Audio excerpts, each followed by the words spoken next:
मुख्यमंत्री डॉक्टर प्रमोद सावंत यांनी कोलवाळ मध्यवर्ती कारागृहाच्या कारभारासंदर्भातील विविध बाबींची चौकशी करून सविस्तर अहवाल सादर करण्याचे निर्देश गोवा डीजीपींना दिलेत। कारागृह पोलीस विभागाच्या नियंत्रणाखाली आल्यानंतर सरकारनं तिथे कडक देखरेख सुरू केली असल्याचं सावंत यांनी सांगितलंय। नुकतीच कारागृहाचा थेट ताबा आणि देखरेख एसपी दर्जाच्या गोवा पोलीस अधिकाऱ्यांकडे देण्यात आली आहे।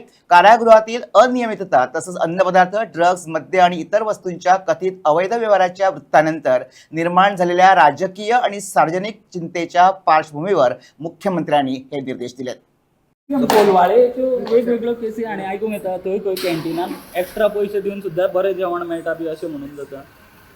कोलवाळे आमी पुलीस डिपार्टमेंटान सगळ्या म्हणल्या उपरांत स्ट्रिक्टली विजीट दवरपाक लागून बाकीच्यो ज्यो केसी लक्षांत येता हांवें डीजीपीक इन्स्ट्रक्शन दिलां की वचून सगळ्याची इन्क्वायरी कर आनी रिपोर्ट सबमीट कर। आनी ड्रग्साचे जे ट्रेल्स आशिल्ल्यो त्यो बीन ताजे हे खंय पावले?